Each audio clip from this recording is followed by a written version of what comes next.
کفار کی طرف سے آنے والے مصائب کا سلسلہ بڑھتا گیا.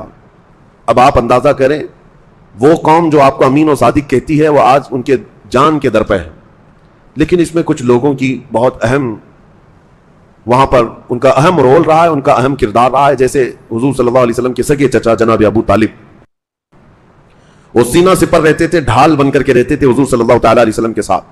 یہاں تک کہ مکہ والے, کیونکہ وہ مکہ میں بڑے معزز تھے, ان کے باپ عبد المطلب خانہ کعبہ کے متولی رہ چکے ہیں, تو جناب ابو طالب کا بھی بڑا اہم مقام تھا, قریش خاندان میں سب سے عزت والے شخص سمجھے جاتے.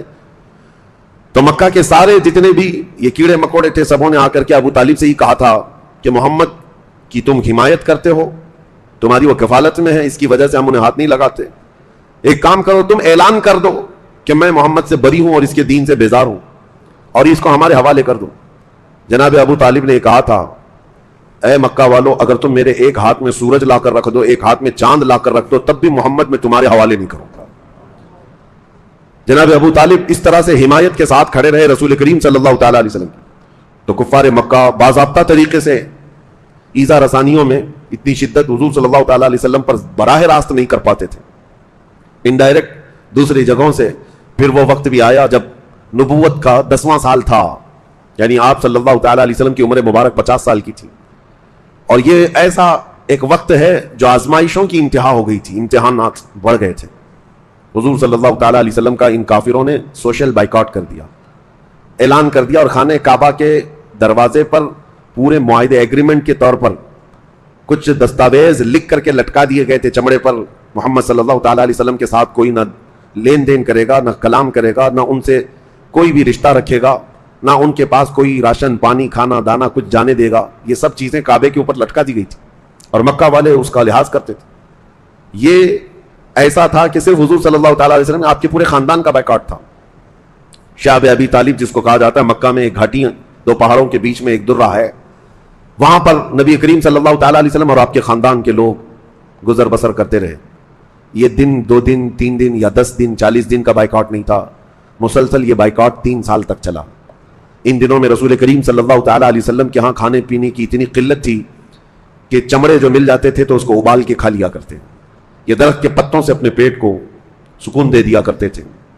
یہ کیفیت 3 سال تک شعب ابی طالب میں چلتی رہی, اور اس کے بعد مکہ کے مشرکین میں سے ہی کچھ لوگ ایسے تھے جیسے مطعم بن عدی, اور بھی کچھ لوگ ایسے جو تھوڑے سوجھ بوجھ رکھتے تھے, وہ تنگ آ گئے تھے, اور انہوں نے کہا کہ ہم اپنے ہی لوگوں پر کتنا ظلم کر رہے ہیں. بڑے بڑے رؤسائے قریش اور دوسرے لوگوں کو بلا کر کے انہوں نے بات چیت کی کہ صرف ان کا جرم کیا ہے, ایک خدا کی طرف بلاتے. حالانکہ مطعم بن عدی یہ سب مسلمان نہیں تھے, وہ خود بھی کافر تھے, لیکن رحم آیا. انہوں نے آ کر کے مکہ والوں کے بڑے بڑے جتنے سردار تھے سب کو بلا کر کے کہا کہ ختم کرو یہ سب چیزیں, یہ بائیکاٹ کب تک چلتا رہے گا. عرب میں ہماری فیاضی مشہور ہے, مہمانوں کو کھلاتے ہیں اور اپنے لوگوں کو اس طرح ترساتے ہیں, یہ کیسی بات ہے. تو اس میں ابو جہل اور جو بڑے بڑے لوگ تھے وہ ماننے سے انکار کر گئے. لیکن مطعم بن عدی ایک دبنگ قسم کا شخص تھا, آیا مکہ مکرمہ میں اور آ کر اپنے 8-10 ساتھیوں کو لے کر خانہ کعبہ پر لٹکے ہوئے جو دستاویزات تھے ان کو نکال کر پھاڑ کر پھینک دیا. کہا میں اس چیز کو نہیں مانتا, اپنے ہی لوگوں کا بائیکاٹ کیا جائے اور ان کو بے آب و دانہ اس طرح سے ترسایا جائے. اس کے مقابلے میں آنے کی کسی کی سکت نہیں تھی, کسی کی ہمت نہیں تھی, سبوں نے مان لیا. پھر اس طرح سے جا کر کے یہ سوشل بائیکاٹ ختم ہوا. لیکن حضور اکرم صلی اللہ تعالیٰ علیہ وسلم کو یہ سال یعنی نبوت کا 10واں سال تھا, ایسے غم لاحق ہوئے کہ جناب ابو طالب کا اسی سال انتقال ہوا. جو شفیق و مہربان چچا رہے آپ صلی اللہ تعالیٰ علیہ وسلم کو, وہ 8 سال کی عمر سے لے کر کے آپ کی عمر 50 سال کی تھی, اس وقت تک ساتھ رکھتے رہے. تقریباً یوں سمجھ لیں 42 سال میرے آقا صلی اللہ تعالیٰ علیہ وسلم کے ان کے ساتھ گزرے. انتقال ہوا اور چند دن نہیں گزرے تھے کہ اسی سال حضور اکرم صلی اللہ تعالیٰ علیہ وسلم کی سب سے قریبی محبوبہ سیدہ خدیجۃ الکبریٰ کا بھی انتقال ہوا. آپ کی زوجہ محترمہ, آپ کی رفیقہ حیات, اور صرف شریک حیات ہی نہیں تھی بلکہ وہ ایسی انیس اور ایسی حوصلہ دینے والی خاتون جیسے کل میں نے ذکر کیا تھا, ان کا انتقال نبی کریم صلی اللہ تعالیٰ علیہ وسلم کے لیے غموں کا سال ہوتا, اسی لیے اس سال کا نام ہی عام الحزن رکھ دیا گیا. یہ میں آپ کو بتا رہا ہوں, اسلام کی اس ہرے بھرے باغ کو پوری دنیا میں لہلانے کے لیے جو چیزیں پیش آئی ہیں وہ ہلکی پھلکی نہیں ہیں. تمہیں ایسا لگتا ہوگا کہ میرے باپ مسلمان, میرے دادا مسلمان, میرے گھر میں تو اسلام بچپن سے آیا ہوا ہے, اتنی آسانی سے پھولوں کی سیج پر سج کر نہیں آیا ہے. اس لیے مجھے تمہیں تاریخ بتانی پڑی, اور میں نے اس ٹاپک کو اس لیے چوز بھی کیا ہے کہ تمہیں پتا ہو کہ یہ لہلہاتا ہوا باغیچہ جس کو آج طوفانوں کا مقابلہ کرنا ہو رہا ہے, آج یہ بھی ظالموں کے پہنچائے ہوئے تھپیڑوں کو مقابلہ کر رہا ہے, یہ اسلام کا اتنا بھرا باغیچہ کس طرح سے دنیا میں قائم ہوا اور کیسے لہلاتا ہوا اپنی خوشبوئیں پوری دنیا میں بکھیرتا رہا, اس کی تاریخ ابتدا تو کیا ہے؟ اس کی ابتدائی تاریخ یہی ہے. نبی کریم صلی اللہ تعالی علیہ وسلم نے بڑی مشقتیں برداشت کی 10 سال تک. اب حالات ایسے تھے کہ پھر وہی ٹولہ جنہوں نے وہ دستاویزات پھاڑ کر پھینک دیے تھے کعبے سے, حضور صلی اللہ تعالی علیہ وسلم کا بائیکاٹ ختم کیا تھا, ان کو پھر سے رحم آیا. انہوں نے دیکھا کہ محمد عربی صلی اللہ تعالی علیہ وسلم ایک دن رکتے نہیں ہیں, لوگوں کو تبلیغ کرتے ہی رہتے ہیں, بلاتے ہی رہتے ہیں. ایک شخص تھا یہی مطعم بن عدی, اس نے حضور صلی اللہ تعالی علیہ وسلم سے کہا میں آپ کو امان دیتا ہوں, اور حرم میں آ کر کے اس نے اعلان کیا آج سے محمد صلی اللہ تعالی علیہ وسلم میری امان میں ہے, جو کوئی ان کو ہاتھ لگائے گا گویا کہ وہ مجھے ہاتھ لگا رہا ہے, میں اس کے مقابلے کے لیے تیار ہوں. کافر تھا. نبی کریم صلی اللہ تعالی علیہ وسلم نے اس کی پرواہ نہ کی, اور جیسے اسلام کا یہ کام اور تیزی سے شروع فرمایا, یہاں تک کہ حج کے لیے جو قافلے آتے تھے سال میں ایک مرتبہ, حج ایسا نہیں ہے کہ صرف یہ اسلام میں فرض رہا, آدم علیہ السلام سے حج چلتا رہا ہے. ہر زمانے میں ہر نبی کے دور میں لوگ حج کے لیے آتے رہے, ارکان الگ ہوتے رہے, مناسک حج جو ہے الگ الگ ہوتے رہے, لیکن حج کے لیے لوگ آتے تھے. جتنے لوگ آتے تھے ان کے درمیان حضور صلی اللہ تعالی علیہ وسلم اسلام کو رکھتے, اس کی اچھائیاں بتاتے, لوگ متاثر ہوتے. ایک سالانہ بازار لگتا تھا اوکاز میلہ جس کو کہتے ہیں, اس میلے میں خود رسول کریم صلی اللہ علیہ وسلم تشریف لے جاتے اور وہاں اسلام کو رکھتے تھے. جو لوگ دور دراز سے وہاں پر, جیسے ایگزیبیشن ہوتا ہے, اوکاز کے میلے میں حضور صلی اللہ تعالی علیہ وسلم دعوت اسلام پیش کرتے تھے. اسی لیے قرآن نے کہا حریص علیکم بالمؤمنین, تمہارے پاس وہ رسول آیا ہے جس کو اگر سب سے زیادہ طلب ہے تو صرف تمہاری ایمان لانے کی طلب ہے, تم مومن ہو جاؤ, بس اس رسول کو یہ طلب ہے. اوکاز میں حج کے موسم میں حضور صلی اللہ تعالی علیہ وسلم جب تبلیغ فرماتے, مکہ والوں کی تکلیف دن بدن بڑھتی چلی گئی, اور انہوں نے نئے نئے طریقے اپنائے. حضرت بلال حبشی کو جو کیا اور دیگر صحابہ کو جو کیا, یہ سب دیکھ کر کے مطعم بن عدی اور جبیر, یہ وہ لوگ ہیں جو وہ ٹولہ جنہوں نے دستاویزات پھاڑ دیے تھے, آئے, کہا کہ ایک کام کرتے ہیں, محمد صلی اللہ تعالی علیہ وسلم جو اتنا کر رہے ہیں, ظاہر سی بات ہے اتنی محنت کون کرتا ہے, چاہے تو وہ حکومت حاصل کرنا, یا تو حکومت حاصل کرنا چاہ رہا ہوگا, یا بادشاہ بننا چاہ رہا ہے, یا پھر کوئی نہ کوئی عہدہ, یا پھر بہت زیادہ اگر کچھ نہ ہو تو مال و دولت حاصل کرنا چاہتا ہوگا, یا خوبصورت لڑکی, محنت آدمی. اس لیے لوگوں کے ذہن و دماغ میں یہی ہوتا ہے, بہت زیادہ اگر کوئی انفلوئنس پیدا کر رہا ہے لوگوں کے اندر تو لوگ آج یہی کہتے ہیں. عزیزان گرامی, آج تک یہ لوگوں کا نظریہ رہا ہی ہے کہ اگر ہماری مقبولیت بڑھتی گئی, اگر لوگ ہم کو زیادہ سننے لگ گئے, مجمع بڑھنے لگ گیا, تو لوگ کہتے ہیں شاید اگلے مہینے میں یہ MLA کے لیے اترنے والے ہیں. ہاں, بلی کے خواب میں ہمیشہ چیتڑے ہی ہوتے ہیں, جس کی جیسی ذہنیت ہے ویسی ہی سوچتا ہے. تو یہ مکہ کے ان کفار اور مشرکین کی ایک جماعت یہ سوچ کر کے گئی, اگر محمد صلی اللہ تعالی علیہ وسلم ان تمام خواہشوں کے لیے کر رہے ہیں تو ایک کام کرتے ہیں, ہم پورے جماعت کے ساتھ جا کر کے ان سے بات کرتے ہیں. تو لوگوں نے کہا نہیں, ہم میں سے جو سب سے عزت والا عمر دراز شخص ہے اس کو بھیجتے ہیں. تو عتبہ اس وقت حضور صلی اللہ تعالی علیہ وسلم کے پاس آیا, جو ان لوگوں میں بڑا مشہور تھا, عزت والا, پیسے والا, مال والا, بہت کچھ تھا. عتبہ آیا حضور پاک صلی اللہ تعالی علیہ وسلم کے پاس آ کر اس نے کہا, اے محمد, آپ اتنی مشقتیں, اتنی مصیبتیں برداشت کرتے ہیں اور پھر بھی اپنے مشن پر لگے ہوئے ہیں, ہو سکتا ہے آپ کو کوئی لڑکی پسند ہو خوبصورت, ہم عرب کی سب سے حسین عورت آپ کے حوالے کر دیں, آپ بولو. یہاں اگر مال و دولت کی بات ہے تو ہم سارے مکہ والے مل کر کے آپ کو مال و دولت جمع کر دیں, یا پھر اگر آپ کو حکمرانی کا شوق ہے تو میں اعلان کر دیتا ہوں کہ آپ ہمارے حکمران ہیں, لیکن یہ دین کے معاملات یہ سب چھوڑ دو, یہ ہمارے خداؤں کو چھیڑنا چھوڑ دو, یہ سب چیزیں چھوڑ دو. نبی کریم صلی اللہ تعالی علیہ وسلم نے عتبہ کے بیان میں, جواب میں کوئی بات نہیں فرمائی, بلکہ قرآن عظیم کی آیتیں تلاوت کرنا شروع فرمایا. وہ آیتیں جو رب العالمین نے خود اپنے حبیب پر اتاری ہیں. عزیزان گرامی, اوقات 14 صدیوں بعد آج کسی قاری قرآن سے اچھی آواز میں جب ہم قرآن کی تلاوت سنتے ہیں تو مست ہو جاتے ہیں, اور جس پر خود قرآن اترا ہے اور رب العالمین کا وہ محبوب رسول جو سید المرسلین ہے, اس کی زبان سے جب قرآن کی آیتیں نکل رہی ہوں گی تو کیا اثر رکھتی ہوں گی. وہ جو عتبہ یہ ساری چیزیں لے کر کے آیا تھا, اس کے رونگٹے کھڑے ہو گئے, یہاں تک کہ بدن میں کپ کپی تاری ہو گئی, اور تھوڑی دیر تک رک نہ سکا, فوراً بھاگتا ہوا آیا, اپنی جماعت سے کہنے لگا, اے لوگوں ادھر آؤ, میں جہاں جا کر کے آ رہا ہوں اور ان سے جو کلام سن کر کے آ رہا ہوں, یقین جانو میں قسم کھا کر کہتا ہوں, نہ وہ شاعری ہے نہ وہ جادوگری ہے, بلکہ وہ ایک ایسا کلام ہے, میں نے اپنی زندگی میں ایسا کلام کبھی سنا نہیں ہے. سننے کو جی چاہتا ہے, طبیعت مائل ہو جاتی ہے, اور اگر اور تھوڑی دیر میں رکتا تو محمد عربی کے غلاموں میں شامل ہو جاتا. لوگوں نے کہا, عتبہ تمہیں کیا ہو گیا, تم مکہ کے سرداروں میں سے ہو, تمہیں کیا ہو گیا؟ اس نے کہا مجھے پتا نہیں ہے، لیکن اس کلام میں جو حلاوت اور شیرینی ہے میں نے بڑے بڑے شاعروں کی زبان میں بھی نہیں دیکھی ہے، کہیں میں نے یہ کلام نہیں سنا ہے۔ اس کے بعد اس نے کہا میں نے سارے آفرز رکھ دیے، ہماری جانب سے جو کچھ بھی پیشکش تھی سب رکھ دیا۔ اے لوگوں، اے میرے مکہ کے ساتھیوں، میرا دل کھل کر کے سامنے آ گیا ہے کہ محمد صلی اللہ تعالی علیہ وسلم نہ حسن کے لیے کھڑے ہیں، نہ دولت کے لیے کھڑے ہیں، نہ حکمرانی کے لیے کھڑے ہیں، وہ کچھ اور ہی چاہتے ہیں۔ لوگوں نے کہا کہ پھر اور کیا چاہتے ہیں؟ کہا یہ تو ہمیں بھی نہیں سمجھ میں آتا، وہ غربت پسند کرتے ہیں، ہلکے کھانے بھی پسند کرتے ہیں، یعنی عام سے سادہ لباس میں رہنا، سادہ غذا کھانا پسند کرتے ہیں، نہ حکمرانی پسند ہے، نہ حسن و جمال، نہ ماں دولت و مال۔ پھر لوگوں نے پوچھا ان کی خواہش کیا ہے؟ تو کہا ان کی خواہش صرف یہ ہے کہ جو دین وہ لے کر کے آئے ہیں وہ پوری دنیا میں غالب آ کر کے رہے۔ عزیزان گرامی، میں نے خطبے کے بعد وہی آیت آج تلاوت کی ہے۔ میرا مولا فرماتا ہے هو الذی ارسل رسولہ بالہدی ودین الحق لیظہرہ علی الدین کلہ۔ اللہ فرماتا ہے وہ اللہ ہے جس نے اپنے رسول کو دین حق کے ساتھ بھیجا ہے، دین حق اور ہدایت کے ساتھ بھیجا ہے۔ کس لیے بھیجا ہے؟ خود مولا فرماتا ہے تاکہ اس کا دین پوری دنیا میں غالب آ جائے۔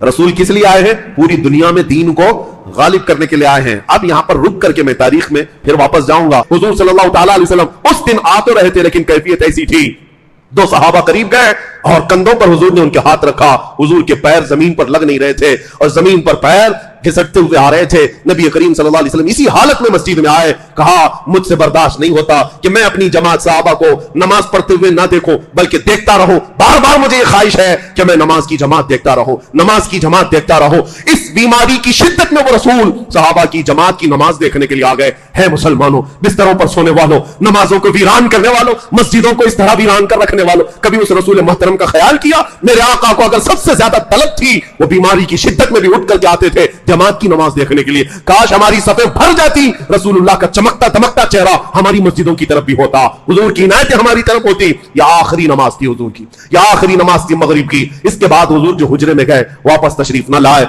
13 ربیع الاول کا دن تھا۔ ماں عائشہ صدیقہ فرماتی ہے حضور صلی اللہ علیہ وسلم کی بخار کی شدت اتنی زیادہ تھی، اتنی زیادہ کہ پانی آپ کے اوپر چھڑکا جاتا سوکھ جاتا تھا، بدن اس طرح گرم تھا۔ نبیوں کو جو بخار آتا تھا بہت شدت کا، اور وہ بھی سید الانبیاء کو۔ اسی اسنا میں حضرت عائشہ کہتی ہیں گھر پر کسی کو آنے کی اجازت نہیں تھی، اچانک دروازہ کھلا اور دروازے سے ایک خاتون آئی۔ یہ وہ خاتون تھی جب وہ آتی تھی رسول اللہ بستر چھوڑ کر کھڑے ہو جاتے، کوئی اور نہیں، وہ مخدومہ کائنات سیدہ فاطمہ الزہرا تھی۔ آخری وقت حضور کے حجرے میں آئی، دیکھتے ہی حضور کی اس بیماری کو رو پڑتی ہے، لپٹ گئی۔ حضور صلی اللہ تعالی علیہ وسلم نے ان کو قریب کیا، کان میں کچھ کہا تو پھوٹ پھوٹ کر رونے لگی۔ ان کا رونا حضور کو دیکھا نہ گیا، پھر قریب کیا، فاطمہ سنو ایک اور بات کہتا ہوں، کان میں کچھ اور کہا، وہ ہنسنے لگ گئی، مسکرانے لگی۔ حضرت عائشہ کہتی میں حجرے میں تھی، مجھے بھی پتہ نہیں کیا کہا انہوں نے، کیا سنا۔ بعد میں نے فاطمہ سے پوچھا تھا فاطمہ تم پہلی بار آئی تھی، حضور نے کچھ کہا تو تم رو رہی تھی، پھر کچھ کہا تو ہنس رہی تھی، کیا بات ہے؟ حضرت فاطمہ کہتی ہے پہلی بار میرے بابا نے کہا میں دنیا چھوڑ جا رہا ہوں فاطمہ، میں رخصت ہو رہا ہوں، میں نے اتنا سنا تھا برداشت نہ ہوا۔ اس عظیم بیٹی کو کیسے برداشت ہوگا جس نے 4 سال کے چھوٹے عمر میں حضور صلی اللہ تعالی علیہ وسلم کے ساتھ ہونے والی مصائب کو دیکھا تھا۔ پتہ ہے حرم کعبہ میں جب حضور سجدے کے لیے جاتے، اونٹ کی گندی اوجڑیاں مکہ کے کفار حضور کی پیٹھ پر لا کر پھینک دیتے، اس وقت اٹھانے والا کوئی نہیں، یہ ننھے ننھے ہاتھوں سے اٹھانے والی فاطمہ الزہرا ہوتی تھی۔ وہ اپنے باپ کی پیٹھ سے ان آلائشوں کو نکالتی اور ہمیشہ حضور صلی اللہ علیہ وسلم کے ساتھ کھڑی رہی، ہر وقت اپنے باپ کے ساتھ رہنے والی۔ اور حضور بھی جب فاطمہ آتی تھی کھڑے ہو جاتے تھے، حضور صلی اللہ علیہ وسلم اٹھ جایا کرتے اپنی بیٹی کے لیے۔ وہ فاطمہ کو جب یہ کہہ دیا جائے کہ آج میں جا رہا ہوں کیا بیت رہی ہوگی، حضور نے کہا رو مت، قریب آؤ۔ دوسری مرتبہ حضور نے ان کے کان میں کیا کہا؟ حضرت عائشہ سے وہ کہتی ہے بابا نے میرے یہ کہا تھا فاطمہ غم نہ کر، میں نے جانے کے بعد میرے خاندان میں سب سے پہلے جو میرے پاس آئے گا فاطمہ وہ تم ہوگی۔ یہ حضور کی بشارت تھی۔ یہی تو بات ہے کہ حضور کے انتقال کے 6 مہینے کے بعد ہی حضرت فاطمہ کا انتقال ہو گیا، صرف 6 مہینے، اور ان 6 مہینوں میں حضرت فاطمہ کو کسی نے مسکراتے بھی نہیں دیکھا، ہنستے بھی نہیں دیکھا۔ رسول کریم صلی اللہ تعالی علیہ وسلم کی آخری لمحات ہے، کلیجہ آج بھی منہ کو آ جاتا ہے بیان کرنے کے لیے۔ وہ 14 صدیوں پہلے کے حالات تھے۔ نبی کریم صلی اللہ تعالی علیہ وسلم ماں عائشہ صدیقہ کے سینے پر ٹیک لگائے ہوئے آرام کر رہے تھے۔ حضرت عائشہ کہتی ہیں آخری غذا جو حضور کے منہ میں گئی ہے وہ میں نے مسواک چبا کر کے حضور کو دیا تھا، حضور نے میرا چبایا ہوا مسواک اپنے منہ میں رکھ لیا۔ حضرت عائشہ کہتی ہے میرا لعاب تھا وہ حضور کے منہ مبارک میں آخری مرتبہ گیا۔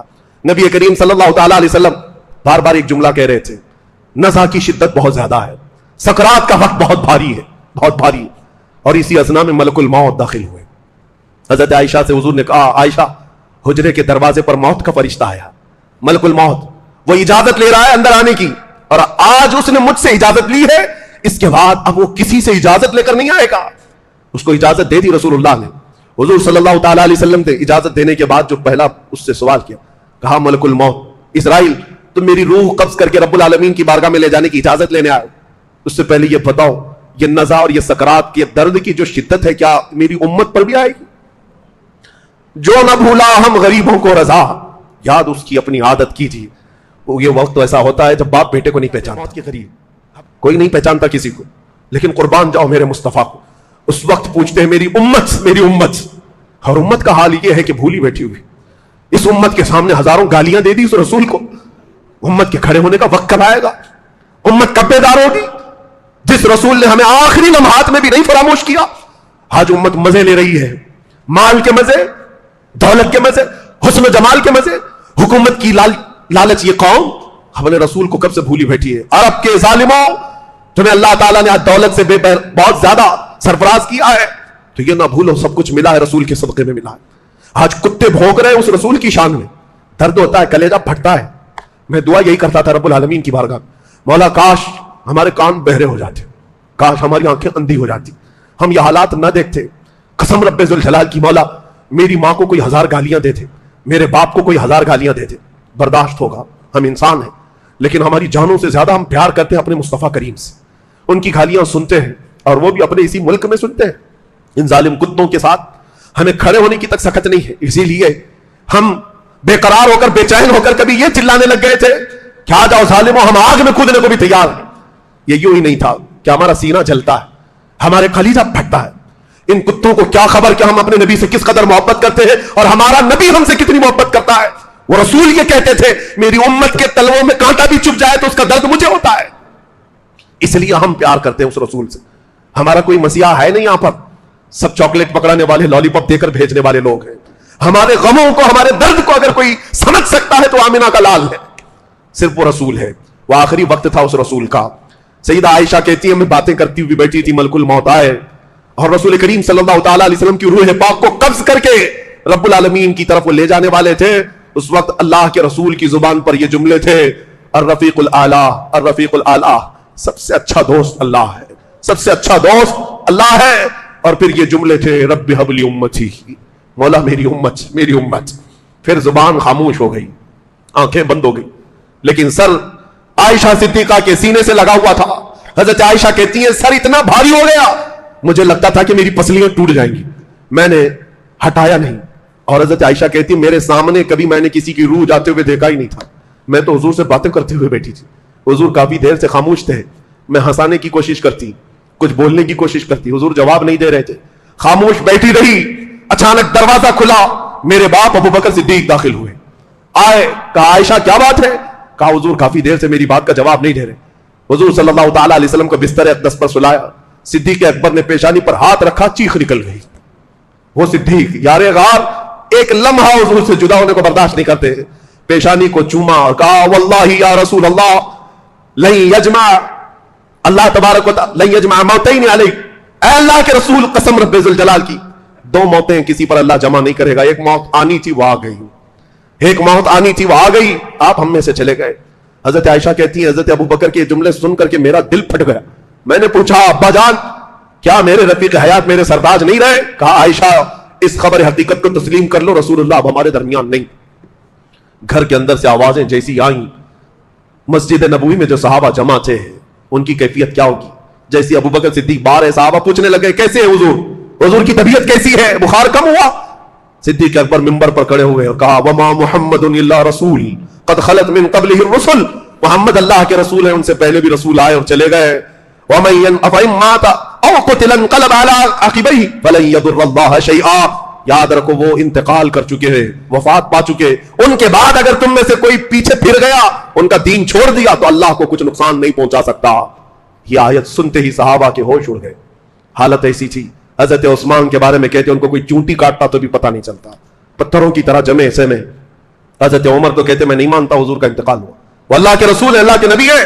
جیسے عیسیٰ علیہ السلام آسمانوں پر گئے, میرے نبی بھی گئے, میرے نبی گئے واپس آئیں گے. اور ان کا اپنا یہ فرط محبت میں تھا, تلوار اٹھا کر مدینے میں گھومتے تھے. خبردار اگر کسی نے کہہ دیا محمد صلی اللہ علیہ وسلم کا انتقال ہوا, میں گردن مار دوں گا, میرے رسول واپس آئیں گے. حضرت عمر کو سنبھالا. یہ اسٹیبلشمنٹ کا وہ اہم نقطہ تھا. یہاں سے باضابطہ اسلام کی تاریخ شروع ہے رسول پاک کے بعد. اب جو باغ دور سنبھالنی تھی وہ سب سے اہم ذمہ داری تھی رسول کریم صلی اللہ تعالی علیہ وسلم کی. وفات کی خبر کا یقین کرنا ہی تھا. صحابہ نے کر لیا, صحابہ نے کر لیا. پیر کا دن تھا, حضور صلی اللہ علیہ وسلم وفات پا گئے. 2 دن تک صحابہ حضور پر نماز پڑھتے رہے, الگ الگ آ کر کے جماعت جماعت. حضور کے حجرے میں ہی نماز ہوئی. صحابہ میں یہ اختلاف تھا کہ حضور کو کہاں دفن کیا جائے. کچھ کہتے مکہ میں, کچھ کہتے بیت المقدس میں. پھر ایک حدیث سنائی صحابی نے, کہا حضور نے فرمایا تھا جس نبی کا جہاں انتقال ہوتا ہے وہ وہیں